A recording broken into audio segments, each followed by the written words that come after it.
نحمده ونصلي على رسوله الكريم أما بعد فأعوذ بالله من الشيطان الرجيم بسم الله الرحمن الرحيم فانكحوا ما طاب لكم من النساء مثنى وثلاث ورباع صدق الله العظيم. سامعین محترم اور معزز ساتھیوں، سے پچھلے ہفتے بھی نکاح کے موضوع کے اوپر جو ہے بیان کیا تھا، جس میں قرآن اور حدیث کی روشنی میں بتایا تھا کہ نکاح ایک عبادت ہے اور اسی وجہ سے نکاح مسجد میں کرنے کا حکم ہے. ہمارے نبی صلی اللہ علیہ وسلم بہت سے صحابہ کرام کے نکاح مساجد میں پڑھائے. آج بھی بہت سی جگہوں پر مسجدوں میں نکاح ہوتے ہیں اور مسجد میں کوئی وہ کام نہیں کر سکتے جو عبادت نہ ہو. مسجد میں جو بھی کام ہوگا وہ بطور عبادت ہی ہوگا. اور نکاح کا حکم خود قرآن کریم کے اندر موجود ہے. تمام نبیوں کی سنت ہے یہ. کوئی نبی دنیا میں ایسے نہیں گزرے جنہوں نے نکاح نہ کیے ہوں، شادی نہ کیے ہوں.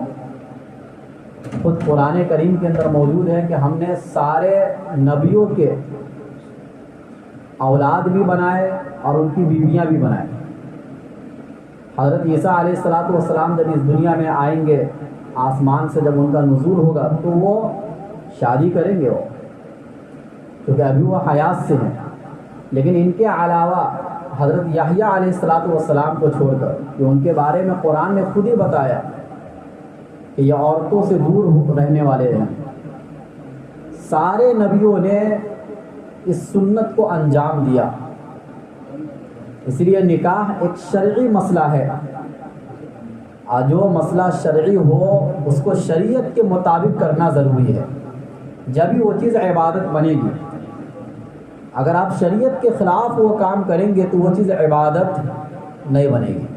جس طریقے سے نماز ایک عبادت ہے، روزہ ایک عبادت ہے، تو ہم اس میں جاننے کی یہ کوشش کرتے ہیں کہ کن چیزوں سے نمازیں ٹوٹ جاتی ہیں، کن چیزوں سے نمازیں فاسد ہو جاتی ہیں، کن چیزوں سے نماز مکروہ ہو جاتی ہے، اور نماز کے فرائض واجبات کیا ہیں، یہ جاننے کی ہم کوشش کرتے ہیں، سیکھنے کی کوشش کرتے ہیں. اسی طریقے سے نکاح کے معاملے میں بھی ہمیں جاننا چاہیے، علماء سے سوال کرنا چاہیے کہ نکاح عبادت کب بنتا ہے اور کن چیزوں سے اس کا عبادت ہونا ختم ہو جائے گا.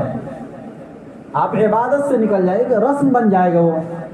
جیسے آج کل کے نکاح محض ایک رسم ہے، عبادت نہیں ہے. کیونکہ اللہ کے نبی نے فرمایا النکاح من سنتی، نکاح تو میرا طریقہ ہے، میرے طریقے میں سے ہے. اور نبی کے طریقے میں سے اسی وقت ہوگا جب نبی کے طریقے پر نکاح ہوگا. اب خواہ اس میں اپنی طرف سے کسی بھی چیز کا اضافہ کریں گے، کسی بھی چیز کو نکال دیں گے اور ایک آسان کام کو مشکل بنا دیں گے، تو ظاہر سی بات ہے اس نکاح کو نبی کا طریقہ نہیں کہا جائے گا. شیطانوں کا طریقہ تو ہو سکتا ہے، غیروں کا طریقہ تو ہو سکتا ہے، لیکن نبی کا طریقہ نہیں ہو سکتا.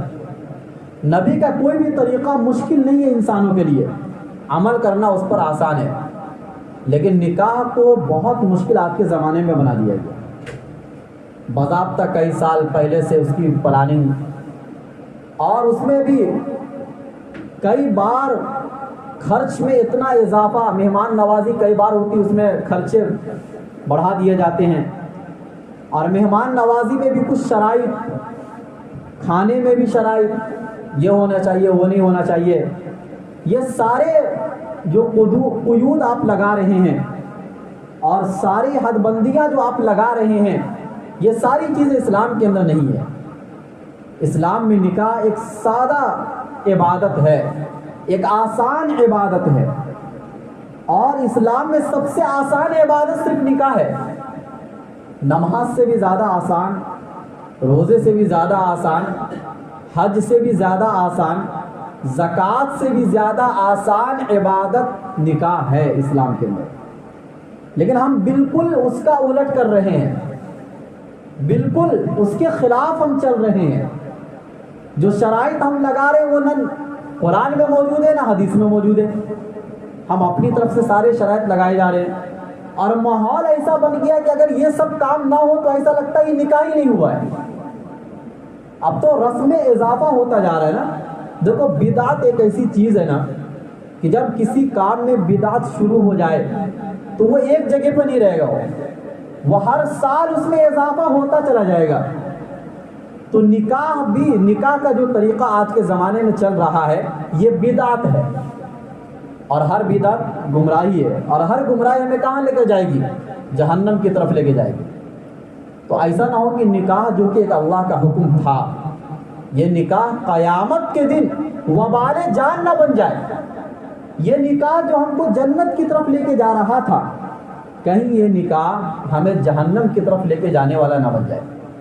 اور ہو رہا وہی سب کام، بے حیائی، بے پردگی، فضول خرچی، یہ سارے کام جو ہو رہے ہیں، اور نکاح سے پہلے ہی لڑکے لڑکیوں کا آپس میں بات کرنا، ملنا جلنا، یہ ساری چیزیں تو اسلام میں حرام ہے۔ بات کرنا وغیرہ سب کچھ، یہ ساری چیزیں اسلام میں حرام ہے، اور یہ سب کچھ ہم نکاح کے نام پر کر رہے ہیں، معاشرے کے نام پر کر رہے ہیں۔ چونکہ معاشرے میں یہ ساری چیزیں اب گناہ نہیں ہے، تو اب یہ سب کرنے والے کو عزت دی جاتی ہے، ان کو ذلت کی نگاہ سے، حقارت کی نگاہ سے نہیں دیکھا جاتا ہے، اور یہ کرنے والے کو روکا بھی نہیں جاتا ہے۔ خیر یہ ساری باتیں تو میں پچھلے ہفتے بتایا تھا۔ نکاح کے مقاصد کیا ہیں اسلام کے اندر، اور نکاح کن وجہوں کی بنیاد پر ہم کرتے ہیں، یہ خود شریعت کے اندر طے ہے۔ سب سے پہلی وجہ نکاح جو ہم کرتے ہیں وہ اپنے دلی سکون کے لیے کرتے ہیں۔ اللہ تعالیٰ نے قرآن کریم میں فرمایا وَمِنْ آيَاتِهِ أَنْ خَلَقَ لَكُم مِّنْ أَنفُسِكُمْ أَزْوَاجًا لِتَسْكُنُوا إِلَيْهَا، کہ اللہ کی نشانیوں میں سے ایک نشانی یہ ہے کہ اللہ تعالیٰ نے تمہاری جنس سے تمہاری بیویوں کو پیدا کیا، یعنی انسانوں میں سے اللہ تعالیٰ نے ہماری بیویاں بنائی۔ اور کیوں بنائی؟ لِتَسْكُنُوا إِلَيْهَا، تاکہ تم اس سے سکون حاصل کرو۔ اس سے پتہ چلا کہ بیوی ایک سکون کی چیز ہے، اور یہ مقصد خود قرآن بتا رہا ہے وَجَعَلَ بَيْنَكُمْ مَوَدَّةً وَرَحْمَةً، اور اللہ تمہارے درمیان پیار اور محبت کو پیدا کرے گا، مودت اور رحمت کو، یعنی ایسی رحمت، ایسا پیار جو بڑھاپے تک چلے گا۔ کیونکہ عام طور سے نکاح کے بغیر جو محبت ہوتی ہے وہ تو خوبصورتی کی محبت ہوتی ہے، وہ زیادہ دنوں تک نہیں چلتی ہے، لیکن نکاح کے بعد جو محبت پیدا ہوتی ہے وہ محبت بڑھاپے تک چلتی ہے، اور یہ محبت پیدا کرنے کی ذمہ داری خود اللہ نے لی ہے۔ وَجَعَلَ بَيْنَكُمْ مَوَدَّةً وَرَحْمَةً، کہ اللہ تمہارے درمیان مودت، یعنی جوانی میں مودت کو پیدا کرے گا، اور بڑھاپے میں رحمت پیدا کرے گا۔ ایک دوسرے کا سہارا بننا، اس کی صلاحیت اللہ ان کے اندر پیدا کرے گا، اور یہ دیکھنے کو ملتا ہے۔ نکاح کرنے کے بعد عام طور سے محبت مرتے دم تک چلتی ہے، عام طور سے تو یہی ہوتا ہے، اگرچہ آج کل کا ماحول اور معاشرہ خراب ہوتا جا رہا ہے اور یہ چیزیں آہستہ آہستہ ختم ہوتی جا رہی ہے، لیکن جو شرعی طریقے سے نکاح کرتے ہیں، شریعت پر عمل کرتے ہیں، ان کی مودت اور ان کی محبت ہمیشہ قائم رہتی ہے۔ تو پہلی چیز دلوں کا سکون ہے، لیکن آج کل دلوں کا سکون نہیں مل رہا ہے۔ شادی کرنے کے بعد لفڑے جھگڑے اور آپس میں دونوں خاندانوں کے درمیان دشمنیاں، حالانکہ نکاح کرنے سے پہلے 1000 مرتبہ ہم نے تلاشی لی ہے، لیکن اس کے باوجود بھی یہ محبت چند دنوں تک چلتی، اس سے زیادہ نہیں چلتی ہے، کیونکہ ہم نے نکاح کرنے میں شریعت کی مخالفت کی، اللہ کو ناراض کیا، اللہ کے رسول کو ناراض کیا۔ ظاہر سی بات یہ محبت زیادہ دنوں تک چلنے والی نہیں ہے۔ تو اصل مقصد تھا دلی سکون، لیکن یہ اسی وقت حاصل ہوگا جب اللہ کے بتائے ہوئے طریقے پر ہم نکاح کریں گے۔ دوسرے نمبر پر نکاح کا دوسرا مقصد پاک دامنی۔ نکاح کا دوسرا مقصد کیا ہے؟ پاک دامنی حاصل کرنا۔ اللہ کے نبی صلی اللہ علیہ وسلم نے حدیث میں فرمایا کہ یا معشر الشباب، اے نوجوانوں کی جماعت، من استطاع منکم الباءۃ فلیتزوج، کہ تم میں سے جو نکاح کی طاقت اور صلاحیت رکھتا ہے تو چاہیے کہ وہ شادی کرے، نکاح کرے۔ فَإِنَّهُ أَغَضُّ لِلْبَصَرِ وَأَحْسَنُ لِلْفَرْجِ، کیونکہ نکاح ایک ایسی عبادت ہے جو نگاہ کو جھکا دیتی ہے۔ یہ جو ہماری نگاہ اٹھتے رہتی ہے، چاروں طرف ہم دیکھتے رہتے ہیں، بد نگاہی بد نظری ہوتے رہتی ہے۔ نکاح کا سب سے بڑا فائدہ یہ ہے کہ آپ کی اس بد نظری والی گناہ چھوٹ جائے گی۔ وَأَحْسَنُ لِلْفَرْجِ، اور شرمگاہ کی سب سے زیادہ حفاظت کرنے والا یہ نکاح ہے۔ شرمگاہ کی حفاظت اگر آپ چاہتے ہیں تو وہ دعاؤں سے حاصل نہیں ہوگا، وہ نماز روزے سے حاصل نہیں ہوگا، کیونکہ ہر چیز کے لیے اللہ تعالیٰ نے ایک عبادت قائم کی ہے۔ دلوں کے اندر روحانیت تو پیدا ہو جائے گی نماز روزے سے، لیکن جب یہ خواہش بھڑکے گی تو اس کو بھجانے کا ایک ہی طریقہ اور وہ ہے نکاح۔ نکاح کے بغیر اس خواہش کو آپ نہیں مار سکتے ہیں، کیونکہ یہ نیچر کا حصہ ہے۔ اور اللہ کے نبی صلی اللہ علیہ وسلم نے دوسری حدیث میں فرمایا کہ شرمگاہ کی سب سے زیادہ حفاظت نکاح کے ذریعے سے اس لیے بھی ہوتی ہے کہ اللہ کے نبی صلی اللہ علیہ وسلم نے فرمایا کہ اگر تم کہیں جا رہے ہو، راستے میں تمہاری نظر کسی لڑکی پر پڑی اور تمہارے دلوں میں غلط خواہش پیدا ہوئی، اللہ کے نبی نے فرمایا کہ تم اس وقت اپنی بیوی کے پاس آ جاؤ اور اس سے اپنی خواہش پوری کرو، کیونکہ جو چیز اس لڑکی اس عورت کے پاس ہے وہی تمہاری بیوی کے پاس ہے۔ اللہ کے نبی صلی اللہ علیہ وسلم نے یہ الفاظ استعمال فرما کے ہمارے ذہن کو ایک مثبت چیز کی طرف لے کر گئے، اور جو غلط نظریہ ہمارے ذہنوں میں، غلط تصور جو ہمارے ذہنوں میں پیدا ہو سکتا تھا، اللہ کے نبی صلی اللہ علیہ وسلم نے اس کی جڑوں کو کاٹ دیا اور فرمایا کہ دیکھو اگر تم یہ سوچ میں رہے کہ یہ میری بیوی سے زیادہ خوبصورت ہے، یہ میری بیوی سے زیادہ خوبصورت ہے، تو پھر تو تمہاری خواہش کبھی بھی نہیں رکے گی، تم بڑھتے چلے جاؤ گے آگے۔ بس اتنا سوچ لو کہ جو ان کے پاس ہے وہ تمہاری بیوی کے پاس ہے، اس کے آگے مت سوچو، اس کے آگے سوچنے کی انتہا نہیں ہے دنیا کے اندر۔ اس کے آگے کی سوچنا ہے تو پھر وہ چیزیں جنت میں ملے گی، دنیا میں اس کی کوئی انتہا نہیں ہے۔ تو فرمایا کہ نکاح کا دوسرا مقصد پاک دامنی حاصل کرنا ہے۔ ہن لباس لکم وانتم لباس لہن، یہ عورتیں تمہارے لیے لباس ہے اور تم ان کے لیے لباس ہو، یعنی دونوں ایک دوسرے کی خواہش پوری کریں گے تو ظاہر سی بات ہے یہ کسی اور طرف نہیں جائیں گے، غلط چیزوں کی طرف یہ نہیں جائیں گے۔ تو دوسرا مقصد پاک دامنی حاصل کرنا۔ نکاح کا تیسرا مقصد نسل کو بڑھانا، چونکہ نکاح ہم کرتے اس لیے کہ تاکہ نسل انسانی میں اضافہ ہو۔ اگر کوئی فیملی پلاننگ کے ذریعے سے اس کا مقصد صرف اپنی خواہش پوری کرنا ہو، بچے پیدا کرنا نہ ہو، تو یہ دنیا بنائے جانے کے بھی خلاف ہے اور انسان کی پیدائش کے بھی یہ خلاف ہے۔ اللہ تعالیٰ نے اس لیے دنیا نہیں بنائی تھی کہ تم بچوں کو روکو، اللہ نے دنیا اس لیے نہیں بنائی تھی کہ بس ایک بچے پیدا کرو اس کے بعد روک لو۔ اللہ کا مقصد ہے انسانوں میں اضافہ، اور جتنا اضافہ ہوگا یہ اللہ کی ذمہ داری ہے رزق پہنچانا، تم نے ان کی ذمہ داری نہیں لی ہے۔ اللہ نے خود قرآن کریم میں فرمایا کہ ہم تم کو بھی کھلاتے ان کو بھی کھلائیں گے۔ بھائی تمہاری خوراک کہاں سے پوری ہوتی ہے؟ جس طریقے سے تمہاری خوراک کی ذمہ داری اللہ نے لی، بچے کی خوراک کی ذمہ داری بھی اللہ نے لی ہے۔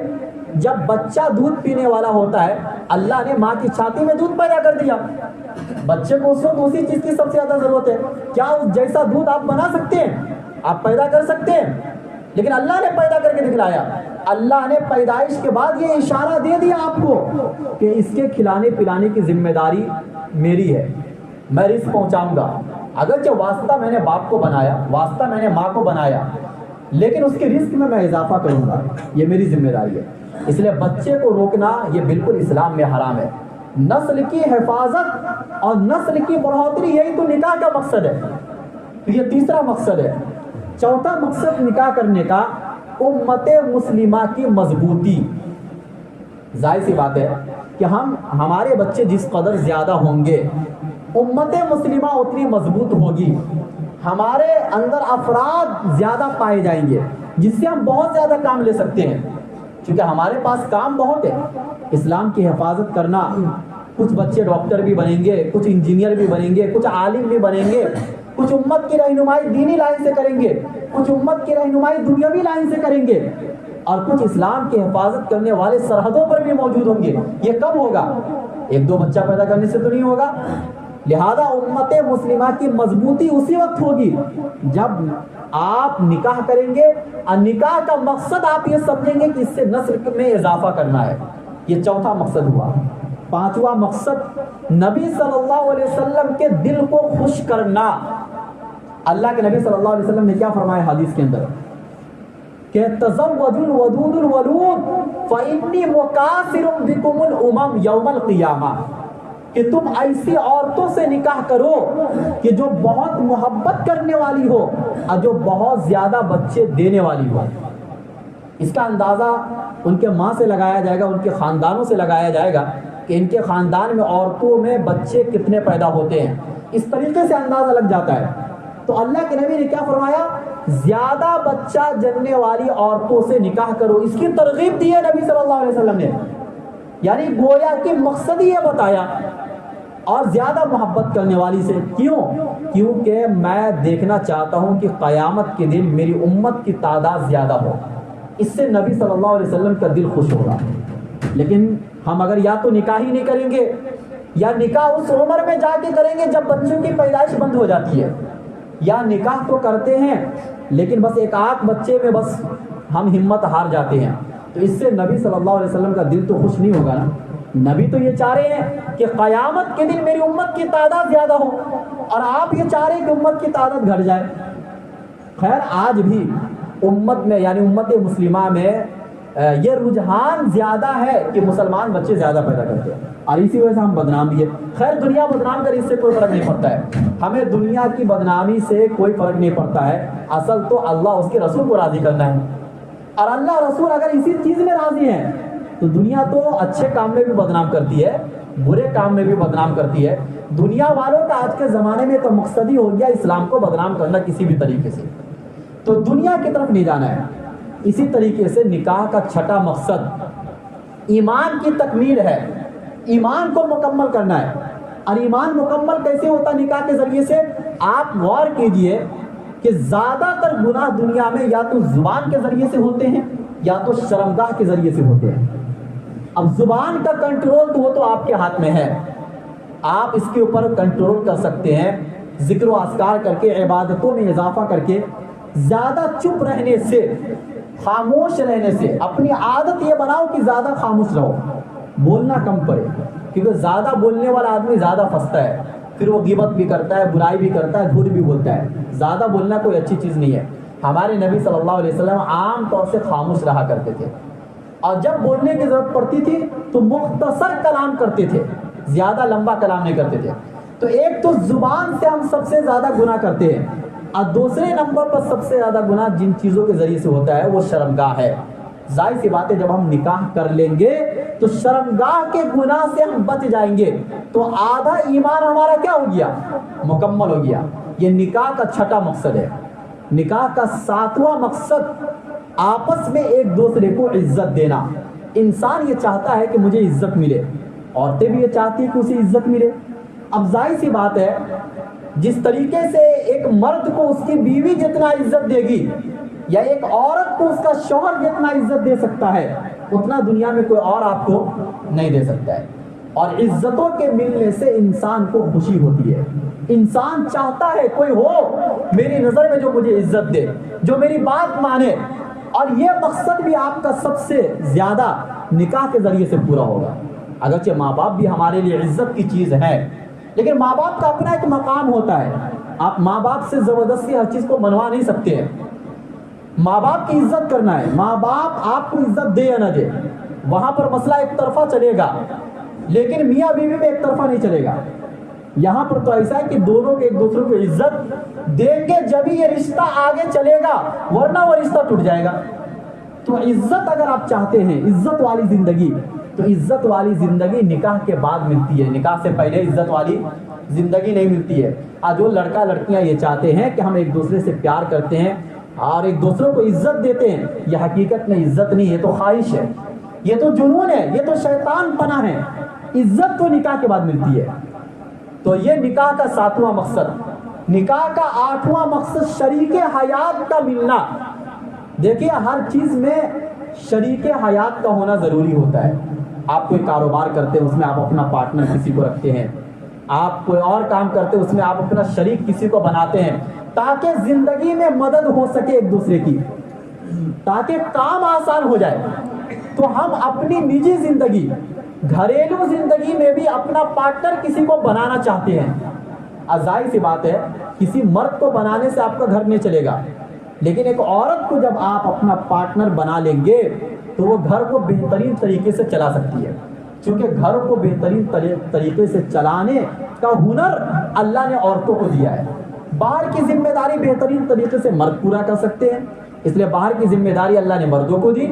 اور گھر کو بہترین طریقے سے اگر کوئی چلا سکتی ہے تو عورت چلا سکتی ہے, اس لیے اللہ تعالیٰ نے وہ ذمہ داری عورتوں کو دی ہے. اللہ تعالیٰ نے کام کو تقسیم کر دیا ہے. تو شریک حیات کا ملنا یہ کب ہوتا ہے؟ یہ نکاح کے بعد.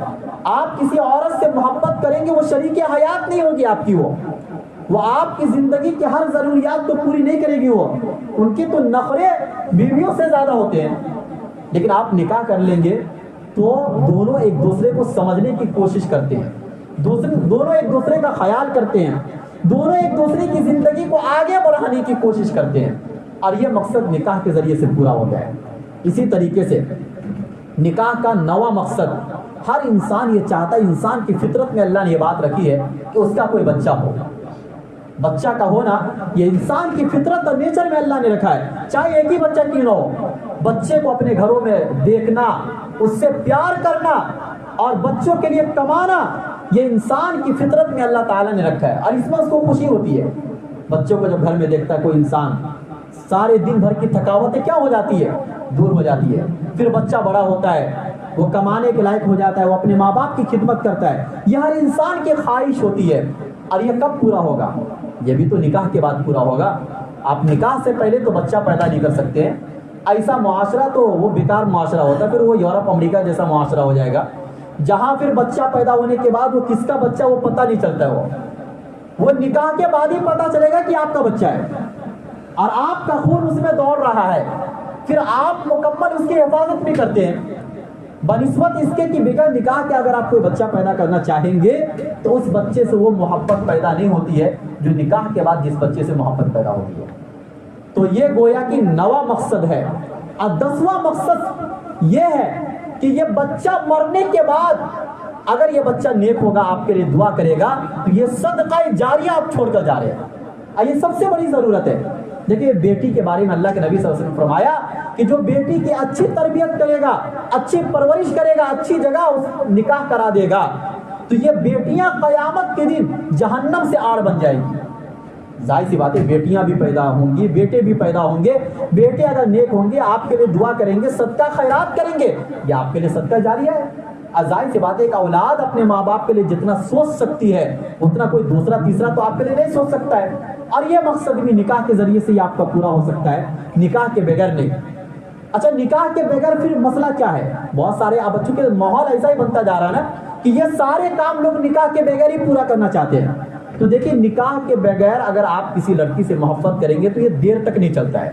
عام طور سے یہ تجربہ ہے, 95% لوگوں کا یہ تجربہ ہے کہ یہ محبت زیادہ دیر تک نہیں چلتی ہے. نمبر 2, یہ فتنے کا سبب بنتے ہیں. عام طور سے دنیا میں زیادہ تر قتل و غارت گری یہ لڑکے یا لڑکیوں کی محبت کے نتیجے میں ہو رہے ہیں. آپ اخبار اٹھائیے, آپ سوشل میڈیا اٹھائیے, آپ جہاں کہیں بھی قتل کی خبر پڑھیں گے 80% قتل کس وجہ سے ہو رہے ہیں؟ محبت کی وجہ سے, عشق میں ناکام ہو گئے, جس کی بنیاد پر یہ قتل و غارت گری کا معاملہ ہو رہا ہے. اور اب تو یہ بڑھتا ہی جا رہا ہے. یورپ امریکہ میں بھی زیادہ تر قتل و غارت گری کے معاملے اسی وجہ سے ہوتے ہیں. تو نمبر 2, یہ فتنے فساد کا سبب بنتا ہے نکاح کے بغیر آپ یہ کام پورا کریں گے تو. نمبر 3, اس سے نسل کی حفاظت نہیں ہوتی ہے, کیونکہ مرد جو ہے نا ذمہ داری سے بھاگتا ہے. مرد اپنی ذمہ داری سے, نکاح کے بغیر اگر کوئی بچہ پیدا ہو جائے گا تو مرد اپنی ذمہ داری سے بھاگتا ہے. جس کو یہ زندگی دیکھنی ہو یورپ امریکہ کو دیکھ لے, وہاں پر مرد کسی بھی بچے کی پرورش کرنا نہیں چاہتا ہے, کیونکہ مرد کو یقین نہیں ہوتا کہ بچہ کس کا ہے. عورتیں بھی آزاد ہوتی ہیں, مرد بھی آزاد ہوتے ہیں, سب اپنی اپنی خواہش. بلکہ بہت سی مرتبہ عورتیں خود یہ کہتی کہ بچہ اس کا ہے، لیکن مرد لینا نہیں چاہتا ہے، اور اس کے اوپر مقدمے چلتے ہیں وہاں کی عدالتوں میں۔ ایسے بہت سارے فیصلے بھی ہیں جو پیپروں میں اور اخباروں میں چھپتے رہتے ہیں۔ اور اسی طریقے سے نکاح کے بغیر اگر آپ اپنی خواہش پوری کریں گے تو یہ صرف خواہش ہی تک رہ جائے گا۔ جب محبتیں یعنی جب خوبصورتی ختم ہو جائے گی، خواہش ختم ہو جائے گی، تو بڑھاپے میں کوئی ان کا سہارا بننے والا نہیں ہوگا۔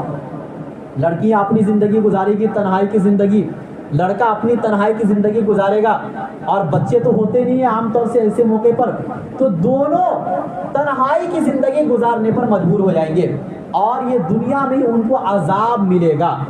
تو اولاد کا ہونا، نکاح کا ہونا، یہ اللہ کی نعمت ہے، اس نعمت کو ٹھکرانا نہیں چاہیے۔ اور ہم یہی کہیں گے کہ نکاح کو مشکل نہ بنائیے، نکاح کو آسان بنائیے۔ اگر آپ کے گھر میں کوئی لڑکا لڑکی نوجوانی کی عمر کو پہنچ چکے ہیں تو جتنا جلدی ہو سکے آپ ان کا نکاح کرائیے، اور محلے اور معاشرے سے فتنہ کو ختم کرنا ہے یا بے حیائی کو ختم کرنا ہے، اس کا واحد طریقہ صرف نکاح ہے۔ بیان بازی سے کچھ نہیں ہوگا، یا آپ اگر سب کو مسجد سے بھی 100% جوڑ دینا تو بھی یہ چیزیں ختم نہیں ہو سکتی ہے۔ اللہ کے نبی صلی اللہ علیہ وسلم نے صحابہ کرام کی تربیت کی ہے، اور تربیت کرنے کے بعد صحابہ کرام کے ذہنوں میں یہ بات ڈالی تھی کہ نکاح جتنا جلدی ہو سکے اتنا جلدی کرو، جس کا نتیجہ یہ ہوا کہ عورتیں لڑکیاں جیسے بالغ ہوئی ویسے وہ اپنے ٹھکانے پر پہنچ گئی، اسے موقع ہی نہیں ملا دنیا میں بے حیائی پھیلانے کا، بے پردگی کرنے کا۔ جب وہ شوہر کے پاس چلی گئی تو شوہر خود ایک ذمہ نگراں ہے اس کا، اور وہ نگرانی بہت اچھے طریقے سے کرتا ہے۔ تو اسی لیے ہم یہ کہتے ہیں کہ نکاح کو آسان بھی بنائیں، اور آسان بنانے کے ساتھ ساتھ نکاح کو جلدی کرنے کا رواج دے ہم اپنے محلے اور معاشرے میں۔ اس میں تاخیر کر کے کوئی فائدہ نہیں ہے۔ دنیا اور زندگی ہماری چند روزہ ہے، اور جوانی کی زندگی تو اور مختصر ہوتی ہے، اس لیے اس مختصر سی زندگی میں جو عبادت کا حکم اللہ نے ہمیں دیا ہے، اور نکاح چونکہ ایک عظیم عبادت ہے، اس عبادت کو جتنا جلدی ہو سکے اتنا جلدی ہم انجام دینے کی کوشش کریں۔